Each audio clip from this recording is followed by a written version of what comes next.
Assalamualaikum warahmatullahi wabarakatuh. Kami dari kelompok 9 di sini kami akan mempresentasikan tentang pembahasan mengenai refinery sebagai tugas dari magang dari IATMI SMUI. Sebelumnya di sini nanti kita akan perkenalan kelompok dari masing-masing anggota yang akan di, uh, diperkenalkan oleh masing-masing anggota. Baik, perkenalkan nama saya Adi Pranansyah dari jurusan Teknik Kimia angkatan 2018. Saya dari Divisi Sains dan Teknologi. Saya Muhammad Fali Haryanto dari Divisi PR Teknik Kimia 2019. Saya sendiri Halifa Nurdayanti dari Divisi CM Teknik Kimia Angkatan 2019. Saya Jody Ashari Rizky dari Divisi IO Teknik Kimia Angkatan 2020. Saya Tanfis Amrullah dari Divisi HR dari jurusan Teknik Kimia Angkatan 2020. Oke, baik. Kami di sini akan menjelaskan mengenai beberapa penjelasan. Nah, kita akan membahas yaitu yang pertama tentang materi umum dan materi khusus, di mana materi umum ini terdapat apa sih eksplorasi, eksploitasi, refinery, dan materi khususnya kita menjerumus pada refinery itu sendiri, jadi kayak tahapan proses refinery, produk atau output refinery, masalah dalam proses daripada refinery itu, terus upaya pencegahan dan penanggulangan masalah dan refinery itu. Oke, langsung saja untuk materi umum. Oke, saya yang pertama akan menjelaskan materi umum, apa itu eksplorasi, eksploitasi, dan refinery. Yang pertama adalah eksplorasi. Eksplorasi atau pencarian minyak bumi merupakan suatu kajian panjang yang melibatkan beberapa bidang kajian kebumian dan ilmu eksak. Untuk kajian dasar, riset dilakukan oleh para geologi, yaitu orang-orang yang menguasai ilmu kebumian.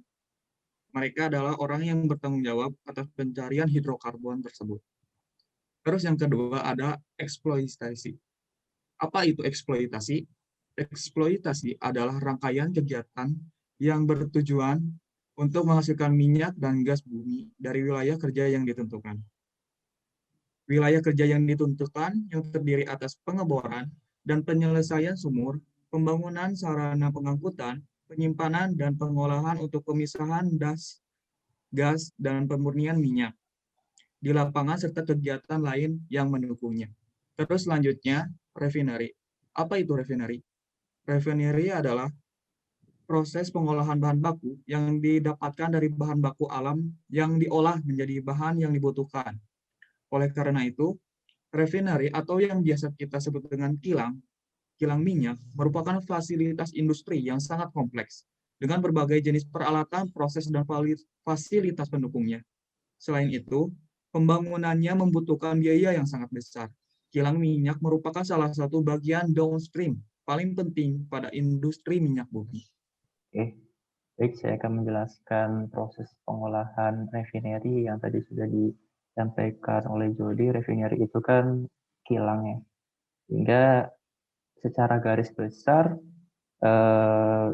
kami menyimpulkan dan mendapatkan referensi dari beberapa jurnal dan pendapat para ahli. Jadi secara garis besar itu ada 5. Yang pertama itu proses distilasi.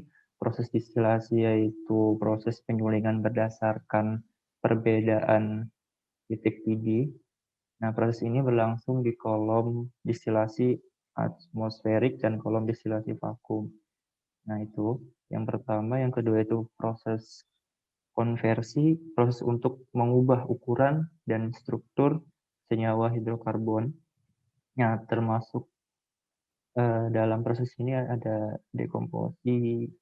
dekomposisi dengan cara perangkahan termal dan katalis, lalu ada unifikasi, dan ada alterasi. Lanjut yang poin ketiga itu ada proses pengolahan atau treatment.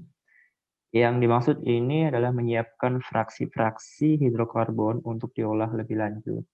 Terus yang keempat itu ada formulasi dan pencampuran atau blending, yaitu pencampuran fraksi-fraksi hidrokarbon dan penambahan bahan aditif untuk mendapatkan produk akhir dengan spesifikasi tertentu. Lalu yang poin kelima itu proses-proses lainnya, antara lain kayak pengolahan limbah, proses penghilangan air asin, terus proses pemerolehan kembali sulfur, proses pemanasan, proses pendinginan, proses pembuatan hidrogen, proses-proses pendukung lainnya. Lalu di sini ada bagian subbab lagi, yaitu proses primer dan proses sekunder. Di sini ada proses primer distilasi atmosfer, di mana crude distillation unit atau CDU beroperasi dengan prinsip dasar pemisahan berdasarkan titik-titik komponen penyusunnya. Dilihat ini adalah distilasi. Kalau kita lihat ini ada distilasi bertingkat ya, di mana dari suhu di atas yaitu 20 derajat Celcius sampai suhu yang benar terpanas 400 Celcius. Itu. Lalu di dalam proses primer distilasi atmosfer ini terdapat subbab lagi di mana ada umpan dan produk crude distillation unit dan aliran proses crude distillation unit atau distilasi atmosferik. Seperti itu. Oke, next. Proses sekunder.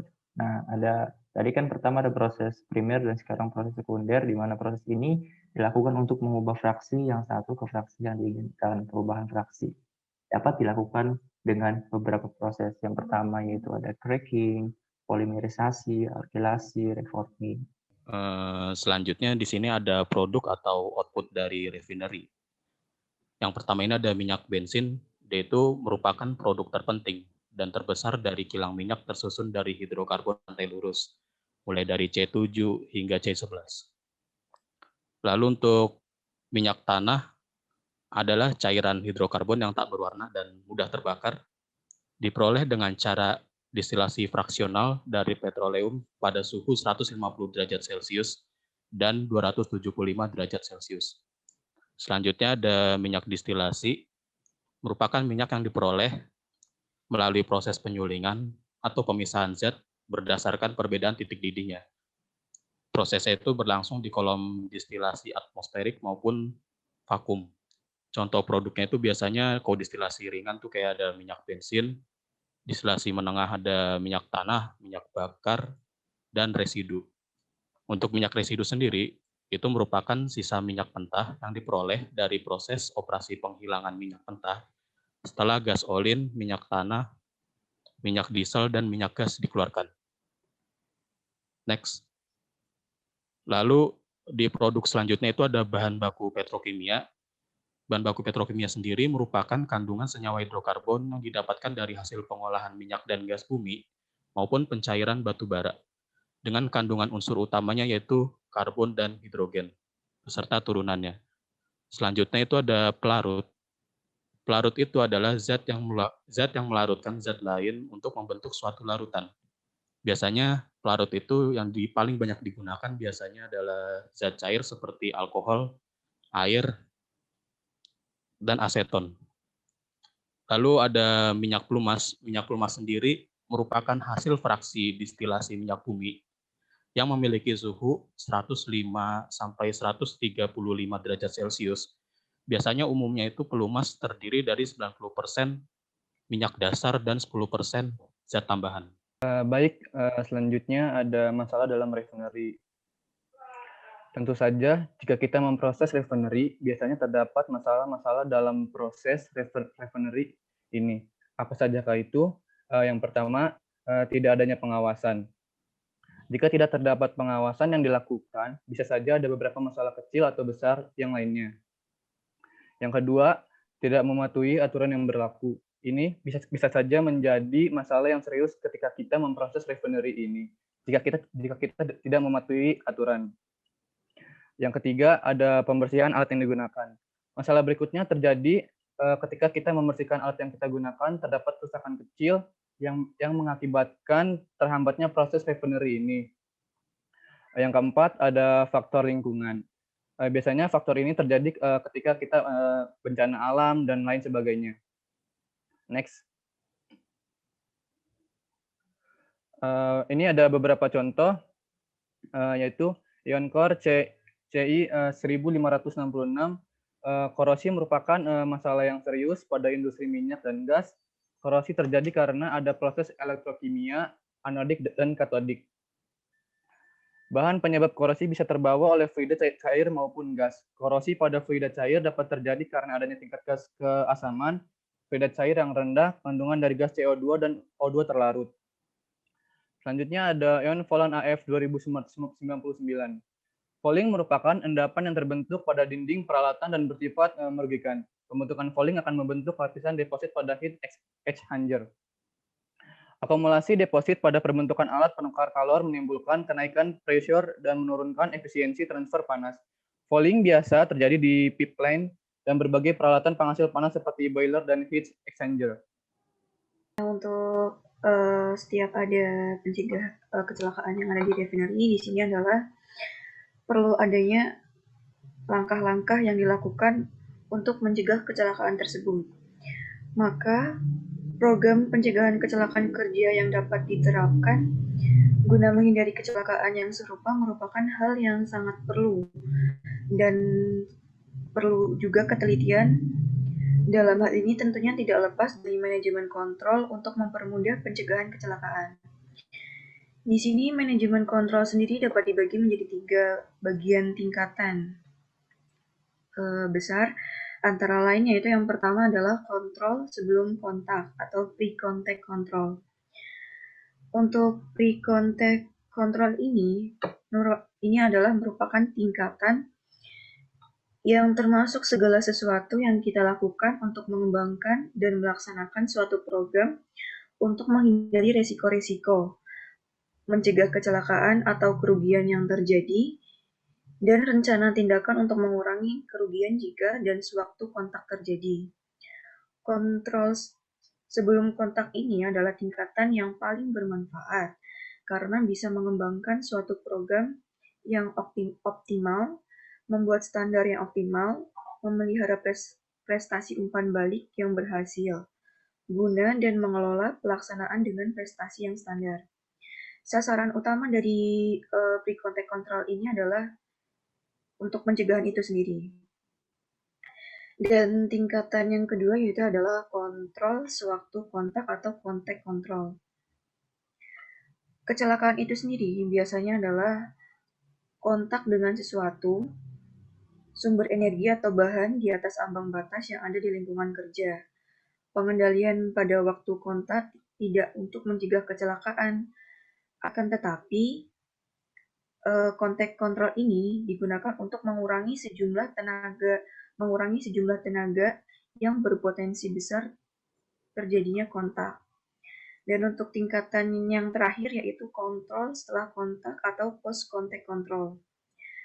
Post contact control ini sendiri adalah digunakan tidak untuk mencegah atau mengurangi kecelakaan, akan tetapi digunakan untuk memperkecil kerugian yang terjadi sewaktu-waktu kecelakaan itu terjadi. Next.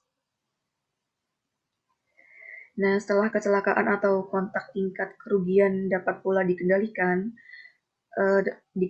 dengan beberapa cara. Yang pertama antara lain tahapnya yaitu pelaksanaan rencana emergensi atau emergency response plan. Yang kedua itu dengan pertolongan dan perawatan korban. Kemudian pemindahan peralatan dan bahan-bahan yang rusak. Selanjutnya itu adalah pembersihan berkas tempat terjadinya kecelakaan dan lingkungan sekitar kejadian kecelakaan.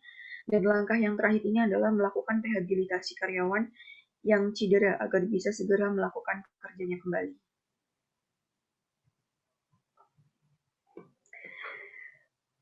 Untuk kecelakaan yang terjadi itu bisa juga dikurangin atau diminimalisir, yaitu beberapa caranya bisa dengan yang pertama yaitu pematuhan peraturan perundangan yang telah diberlakukan oleh pemerintah.